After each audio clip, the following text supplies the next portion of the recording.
Sejarah Kabupaten Brebes. Ada beberapa pendapat mengenai asal-usul nama Brebes, yang diantaranya berasal dari kata bara, dan basah. Bara berarti hamparan tanah luas, dan basah berarti banyak mengandung air. Keduanya cocok dengan keadaan daerah Brebes, yang merupakan dataran luas yang berair.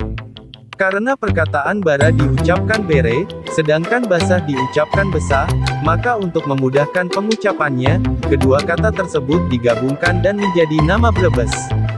Dalam bahasa Jawa, kata Brebes atau merebes, yang berarti tansah metu banyune, yang berarti selalu keluar airnya. Nama Brebes muncul sejak zaman Mataram. Kota ini berderetan dengan kota-kota tepi pantai lainnya, seperti Pekalongan, Pemalang, dan Tegal. Brebes pada saat itu merupakan bagian dari wilayah Kabupaten Tegal. Pada tanggal 17 Januari tahun 1678, di Jepara, diadakan pertemuan Adipati Kerajaan Mataram, se-Jawa Tengah. Termasuk Arya Martalaya Adipati Tegal, dan Arya Martapura Adipati Jepara.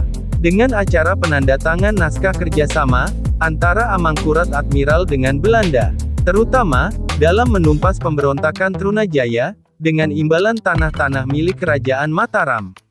Salah satu adipati tersebut tidak setuju, dan terjadilah perang tanding antara Adipati Arya Martalaya dan Adipati Arya Martapura. Terjadilah keributan sehingga menewaskan beberapa adipati. Peristiwa berdarah ini merupakan awal mula berdirinya Kabupaten Brebes, dengan bupati berwenang. Sehari setelah peristiwa berdarah tersebut, yaitu tanggal 18 Januari tahun 1678, Sri Amangkurat II, yang berada di Jepara, mengangkat beberapa adipati atau bupati sebagai pengganti adipati yang gugur. Untuk Kabupaten Brebes, dijadikan kabupaten mandiri, dengan Adipati Arya Suralaya, yang merupakan adik dari Arya Martalaya. Pengangkatan Arya Suralaya, sekaligus titi mangsa pemecahan Kadipaten Tegal, menjadi dua bagian yaitu, timur tetap disebut Kadipaten Tegal, dan bagian barat disebut Kabupaten Brebes. Wilayah geografis. Kabupaten Brebes terletak di bagian utara paling barat Provinsi Jawa Tengah, dan berbatasan langsung dengan wilayah Provinsi Jawa Barat. Penduduk Kabupaten Brebes mayoritas menggunakan bahasa Jawa, yang mempunyai ciri khas yang tidak dimiliki oleh daerah lain, biasanya disebut dengan bahasa Jawa Brebes. Namun terdapat kenyataan pula bahwa, sebagian penduduk Kabupaten Brebes juga bertutur dalam bahasa Sunda, dan banyak nama tempat yang dinamai dengan bahasa Sunda. Ini menunjukkan bahwa pada masa lalu, wilayah ini adalah bagian dari wilayah Sunda.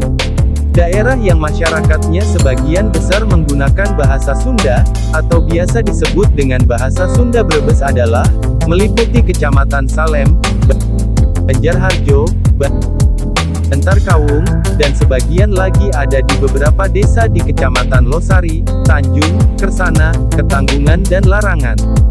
Berdasarkan naskah kuno primer Bujangga Manik, yang menceritakan perjalanan Prabu Bujangga Manik, seorang pendeta Hindu Sunda, yang mengunjungi tempat suci agama Hindu, di Pulau Jawa dan Bali, pada awal abad ke-16, yang saat ini disimpan pada Perpustakaan Bodleian Oxford University Inggris. Sejak tahun 1627, batas kerajaan Sunda di sebelah timur adalah Cipamali, sekarang disebut sebagai Kali Brebes, atau Kali Pemali, yang melintasi pusat kota Brebes, dan Ciserayu, yang saat ini disebut Kali Serayu, di Provinsi Jawa Tengah. Inilah asal-usul kota Kabupaten Brebes, semoga bermanfaat.